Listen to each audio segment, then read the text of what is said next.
रहीम अस्सलाम वालेकुम नादरीन, आप यूट्यूब चैनल देख रहे हैं। मैं इमरान खान हूं। नादरीन, 2-3 दिन से पाकिस्तान के सोशल मीडिया पे एक टॉप ट्रेंड चल रहा है कि एक्सटेंशन नामंजूर, फौज पे कब्जा नामंजूर। और अब इमरान खान साहब ने जो बातें की उनमें 2 ट्रेंड और चल रहे हैं कि जहनी मरीज नामंजूर, और एक चल रहा है कि आज़ादी हासिल करेंगे या मौत। अब ये ट्रेंड लगातार पाकिस्तान के सोशल मीडिया पर चल रहे हैं, जो पाकिस्तान की यूथ और नौजवानों के अंदर जो जज्बात हैं उन्हें जाहिर करते हैं।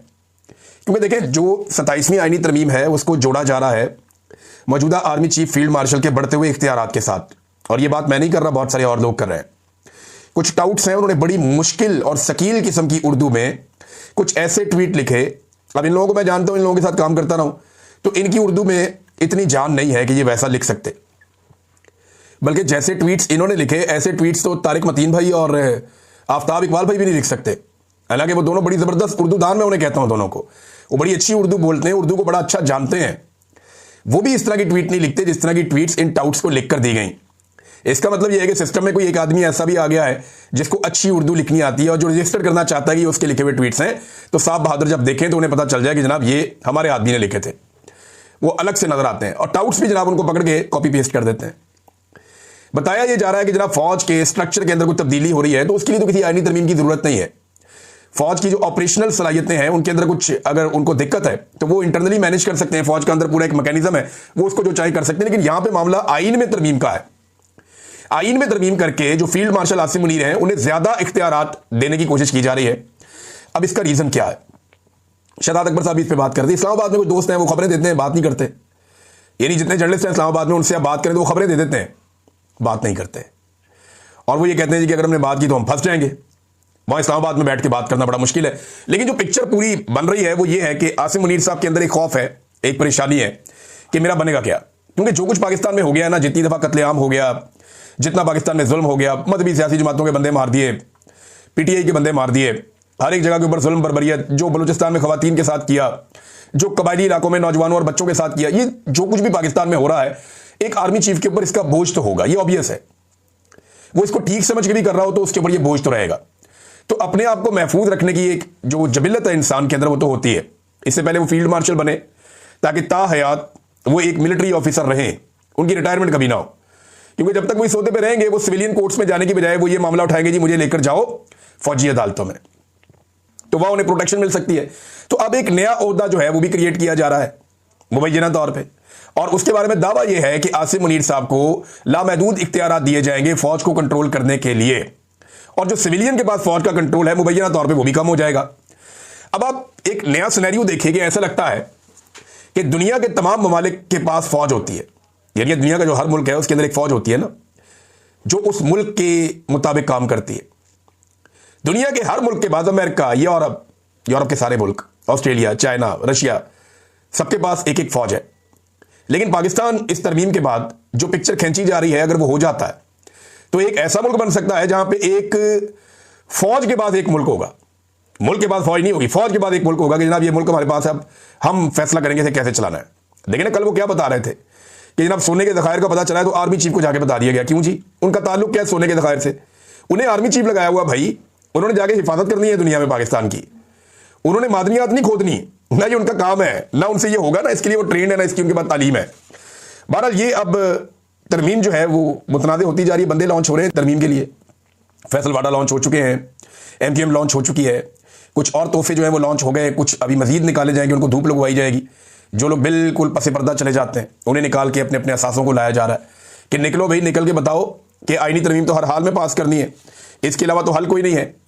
आमिर इलियास राणा साहब बड़े अच्छे जर्नलिस्ट हैं, ये PMLN के बहुत करीब है, क्योंकि नवाज शरीफ साहब के तकरीबन तमाम दौरों में ये उनके साथ रहे हमेशा, और नून लीग की क्योंकि बीट करते हैं तो उन्हें काफ़ी नून लीग के हवाले से आइडिया रहता है। तो उन्होंने भी पोल खोल दिया।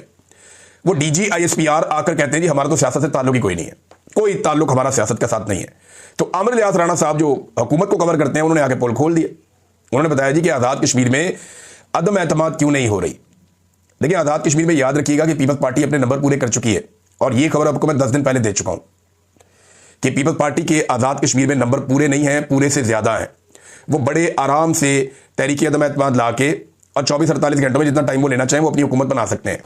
अब अमेरिका का जो एक सबसे बड़ा हब है न्यूयॉर्क, वहां पर जहरान ममदानी ये जीत गए हैं इलेक्शन और ये सिटी मेयर मुंतखब हो गए डोनाल्ड ट्रंप के खिलाफ इलेक्शन लड़के। देखिए, डोनाल्ड ट्रंप अमेरिका का सदर है। न्यूयॉर्क तो वो पहले भी नहीं जीत पाया था, बहुत क्लोज मार्जिन से कमला हैरिस ने उनको हरा दिया था डोनाल्ड ट्रंप को ये पिछले साल इलेक्शन में।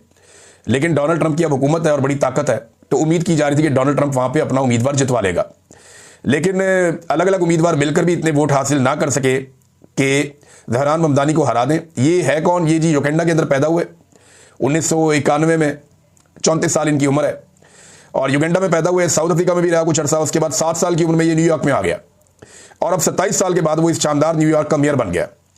ट्रंप ने इसकी बदतरीन मुखालफत की, लेकिन इसके बावजूद बड़े सियासी पैंतरे इस्तेमाल किए, लेकिन ये बंदा मेयर बन गया और जीत गया। ये ट्रंप की पहली बड़ी शिकस्त है सदर बनने के बाद। ट्रंप के खिलाफ बहुत ज्यादा जज्बात पैदा हो चुके हैं अमेरिका में और बहुत बड़े बड़े एहतजाज भी हुए। ऐसे एहतजाज तारीख में कभी नहीं हुए किसी सदर के खिलाफ पहले ही साल में, जैसे डोनाल्ड ट्रंप के खिलाफ हो रहे हैं। एक दो चीजें मैं इसमें आपके सामने रखता हूं। ममदानी ने जीतने के बाद कहा कि मौरूसी सियासत का खात्मा मैंने कर दिया, मैं मुसलमान और डेमोक्रेटिक सोशलिस्ट हूं। ट्रंप, मुझे मालूम है कि आप मेरी तकरीर देख रहे हैं। ट्रंप, सुन लो, न्यूयॉर्क तारिक वतन का शहर है, यानी इमिग्रेंट्स का शहर है, जो बाहर से आते हैं लोग।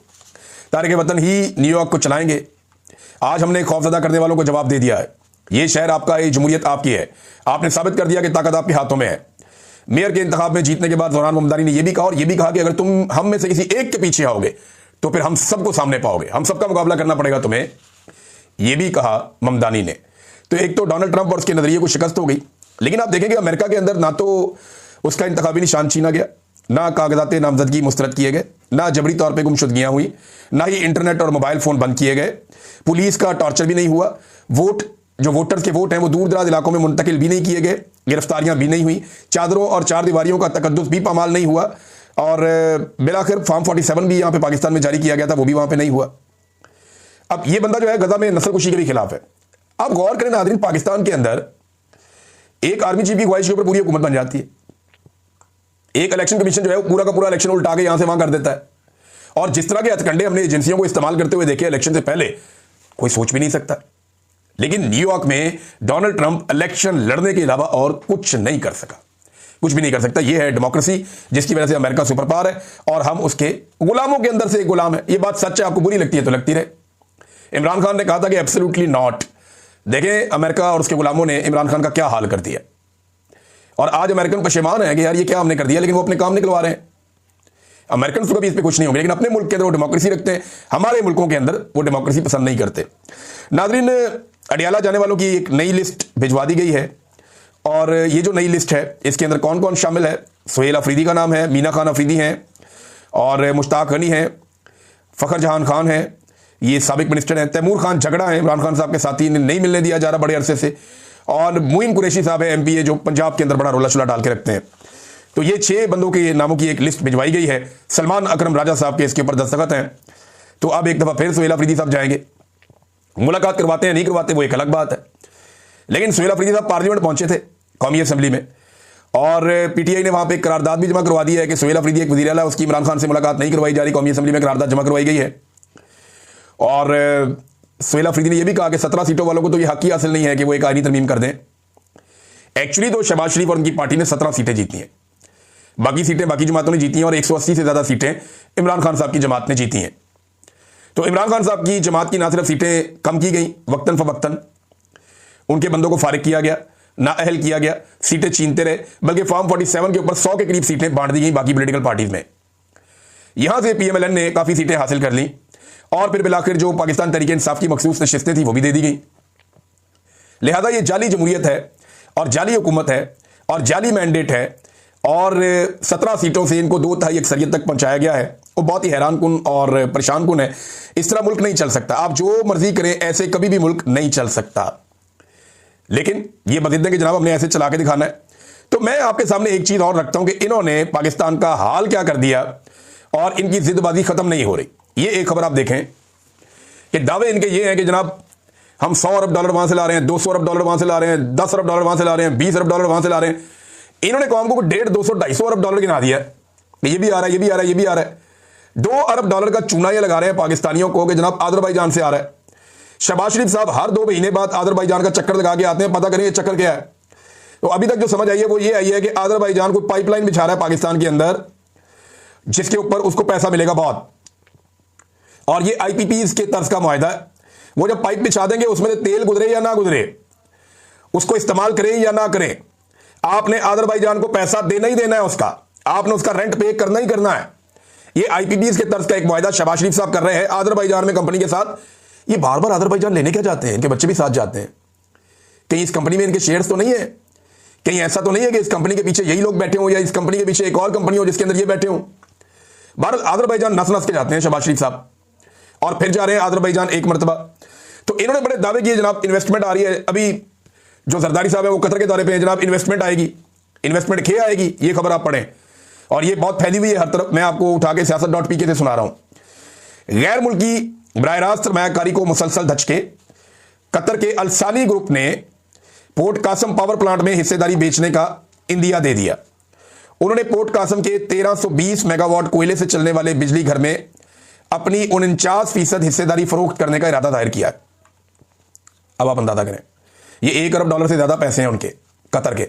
आप दुनिया से पैसे लेने जाते हैं, दुनिया अपने पैसे निकाल रही है। वजह यह है कि दुनिया को नजर आ रहा है, उन्हें यह पता है कि जनाब पाकिस्तान में उनका माल डूब जाएगा, क्योंकि जुनूनी किस्म के लोग जो है पाकिस्तान में मुसल्लत किए गए हैं। ये किसी भी पागलपन के चक्कर में किसी के कहने के ऊपर किसी जंग में भी उतर सकते हैं। लिहाजा लोग जो है वो अपना सरमाया निकाल रहे हैं पाकिस्तान से। इससे पहले आप देखें ना, फाइजर चली गई, एली लिली चली गई, Shell, Total, Telenor, Uber, Careem, बेशुमार कंपनियां पाकिस्तान से पहले जा चुकी हैं। पाकिस्तान को छोड़कर अपना सरमाया उन्होंने निकाल लिया, और अब ये कतर भी यहां से अलसानी ग्रुप जो है वो अपना सरमाया निकालने का सोच रहा है। नाज़रीन, डॉक्टर यास्मीन राशिद साहिबा, इन्हें तो ना रोजाना खराज तहसीन पेश करना चाहिए और पूरे पाकिस्तान को करना चाहिए। कैंसर सर्वाइवर, इतनी तकलीफ में इन्होंने जिंदगी गुजारी है, अभी भी अक्सर बीमार रहती हैं, उन्हें अपने कपड़े तब्दील करने में भी दिक्कत का सामना रहता है, लेकिन वो डट कर जेल काट रही हैं और बहुत सारे नौजवानों को जेल काटने का हौसला भी दे रही हैं। डॉक्टर यास्मीन राशिद जो चंद दिन के लिए बाहर आई और फिर इन्हें दोबारा गिरफ्तार कर लिया गया। वजह यह है कि उन्होंने सरेंडर नहीं किया, और सरेंडर करना उनकी सरिश्त में ही नहीं है। वो कहती है सवाल ही पैदा नहीं होता। अब डॉक्टर यास्मीन राशिद साहब फरमा रही है, I stand for the true liberation of my country with my leader, कि मैं अपने मुल्क की जो है वो हकीकी आजादी के लिए अपने लीडर के साथ खड़ी हूं। अल्लाह ताला ने वादा किया है कि सच जो है उसकी जीत होती है, और इंशाअल्लाह हम वो देखेंगे और ये होगा। तो ये फ्रीडम और डेथ, इसके ऊपर जनाब यास्मीन राशिद साहबा का एक पैगाम उनके अपने सोशल मीडिया से जारी किया गया है। तो कैसी डट के खड़ी है एक खातून इस निजाम के सामने। एक पाकिस्तान के अंदर कोई एक ऐसा जर्नैल नहीं है जो डॉक्टर यास्मीन राशिद जैसी हिम्मत या हौसला दिखा के इस तरह की जेल काट सके। मैं क्यों कह रहा हूं? मैं इसलिए कह रहा हूं कि हमने होते हुए देखा ही नहीं कभी। और देखें, जो डॉक्टर यास्मीन राशिद साहबा की कैद है, ये कैद किसी अदालत से तो नहीं है ना, ये कैद किसी कानून के मुताबिक तो नहीं है ना। खवातीन को तो वैसे भी बेल मिल जाया करती है। हम सब जानते हैं कि मिलिट्री एस्टेब्लिशमेंट के फैसले के मुताबिक उन्हें भी जेल में रखा गया है। कैसे डट के खड़े, अपनी सेनेटरशिप भी जाया कर दी, अपनी सेनेट की सीट जो है वो कुर्बान कर दी। एजाज चौधरी साहब आफरीन है, वो पीछे नहीं हटे। मियां महमूद रशीद साहब बीमार होने के बावजूद, परेशान होने के बावजूद, जब मैं वहां जेल में था तो मैंने तब उन्हें देखा, वो तब भी काफी बीमार थे, डट कर खड़े हैं। उमर चीमा, शाह महमूद कुरैशी, तो ये लोग जो है ये एक्चुअली जो पाकिस्तान तहरीक इंसाफ का चेहरा है वो ये लोग हैं। और यास्मीन राशिद साहिबा ने दोबारा जेल से अपना पैगाम भिजवाया कि मैं जैसे खड़ी थी वैसे ही खड़ी हूं, पीछे हटने का कोई रास्ता नहीं है। नाज़रीन, ये वीलॉग में अब तक इतना ही, बाकी चीजें मैं आपके साथ नेक्स्ट वीलॉग में शेयर करूंगा। अपना ख्याल रखिएगा, अपने चैनल का